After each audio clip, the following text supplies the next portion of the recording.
أنا ماشي واتجه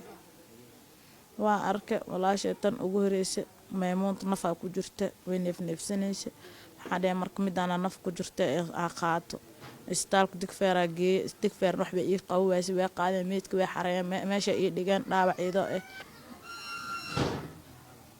إنا لله وإنا إليه راجعون حافظا وحافظي أي كبحين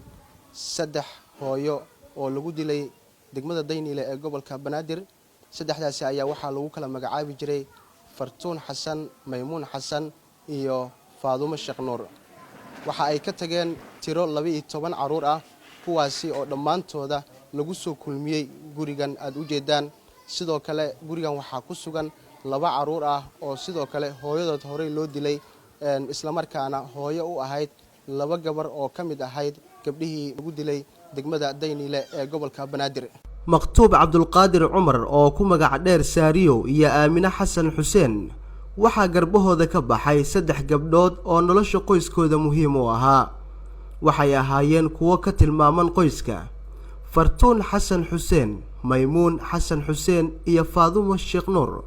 waxa ay subax waliba u kala hijireen maareynta nolosha 12 caruur ah oo ay ifka kaga tageen Maqtuub waxa uu waayay Fartuun iyo Maymuun oo ay isku hooyo ahaayeen iyo Faadumo oo ahayd xaaskiisa laba anay dhasheen midda kalena ana qaba xaaskaygeed labadoodina markaa hore la dilay waxaan lagu dilay meel isgoos ah oo bajaajada laga raaco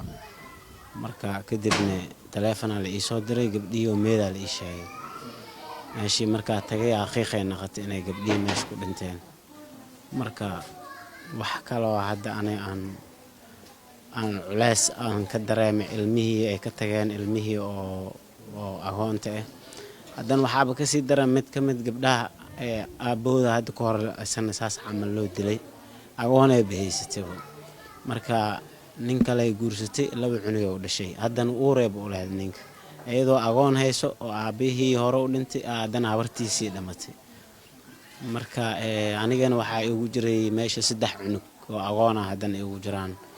mid kale oo labaad oo dhalatay 5 cunug ayadana ka tagtay oo iyadana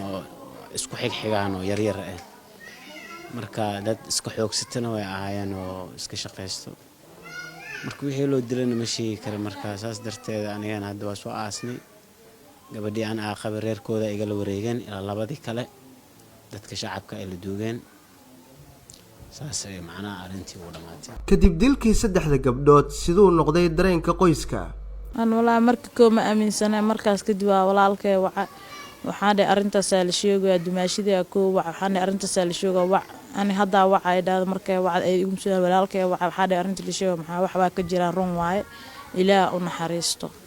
والله نحتن أد وين والله وحلا قبكر قفك دي قفك ما أنت فرطون واحد متمينون واحد متفاعلون واحد متقفك ده محكول هذا الشل يعني قدام بيسي قارمة قفك دتك قفك نوع اسكن حين وحي قبتين وحكي لك سواين والله شاكا الشل مسكين قدام بيسي بدر إصلاحنا سد هذا بشال اسكولو عن بدر حال المغرب يا كلا صوتك الحمد لله كإله دب كان الحمد لله دينا محاكلا وخبكرنا Aamina Xasan Xuseen hadda waxa ay gurigeeda ku haysaa 14 caruur ah oo 9 sano jir u weyn tahay 1 sano jirna u yar yahay wax kala sameeyo malaha caruurtu waxay haystaan mal horta iyaga u shaqeysana xoogood wixii ilaa u soo kabaysiisanayeen wax kala hadan ilaa qaba ilaa garabkooda gala waxa ugu weyn gabadha kale waxa ugu weyn 7 jir gabadha kalena 9 jir oo hadan ka jaban tahay inta soo waxa ugu yar 1 sano 3 bilood iyo 2 sano labada gabdhood mid kale tan 1 sano iyo 5 bilood iyo waxa ugu weyn ayadana 4 jir ugu weyn gabadha kale dimaashiyay alxamdulillah waxay qabaan helayaan cunaya dhacdo walbo dhacda kala xanuun badan shaqadooda dadka nadaafada iska ahaayeen oo shirkada iyo meelaha wax ka shaqeeya oo wasaaradda iyo waxaas ay nadaafad ka ahaayeen ay iskarnaad aan ma ku ogeyn walaalay iyo wax hadda maanta dhibaato iyo dagaal midna ma ku ogeyn aniga intaasan ka warhaya oo kaliya Maqtuub iyo Aamina haatan waxa ay dusha u riteen hagida nolosha 14 caruur ah oo laba ka mid ah hooyadood ay horey uga dhimatay kadib markii nin ku hubaysan toorey uu ku dilay degmada Afgooye. Maqtuub ayaa weli waxaa ku taagan maskaxdiisa dilkii loo geystay hooyadiis oo horey loogu dilay degmada Afgooye ee gobolka Shabeellada Hoose,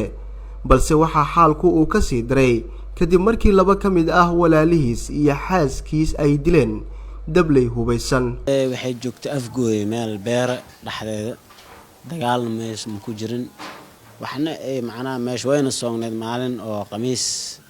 ay soontaa iyadoo khamiis inta 9 saac camal hadalkii ani ayada telefoon ku wada sheekaysanay hadalka kadibna waxa la ii soo sheegay geerideeda marka meesh tagayna waxaan ku arkay hooyaday oo dhowr toorey lagu dhuftay dil wadareedkaas marka sanadahan ugu soo naqnaqanay ma naqaan sababteeda. Zakariya Ahmed Muuse TV Shabeelle Muqdisho. Premier Wallet waa application cusub oo uu ku keenay Premier Bank. Faa'iidooyinka Premier Wallet waxaa ka mid ah waad iska diiwaangelin kartaa adigoo jooga goobtaada. Dadkaan account-ka ku lahayn bangiga Premier waa ay iska diiwaangelin karaan Premier Wallet. Dukaamada iyo ganacsiyada kala duwan ayaad wax uga iibsan kartaa. Lacagaha waxbarashada, caafimaadka, korontada ayaad ku bixin kartaa. Lacag ayaad u diri kartaa qof kale, laguguna soo diri karaa si fudud. Account-kaaga iyo Mastercard-kaaga Premier Bank ayaad ku xiran kartaa kana maamulan kartaa. Lacag ayaad ka dalban kartaa asxaabtaada ama waad ogolaan kartaa lacag laga soo dalbaday. Dhaqdhaqaaqa lacagahaagana waad kala socon kartaa. Ganacsiyadu waxa ay leeyihiin app u gaar ah oo ay kala socon karaan xogta lacag bixinta macaamiishooda. Inta ay in ka badanba ka hel abka Premier Wallet oo kala soo deg hadda Play Store-ka ama App Store-ka. Premier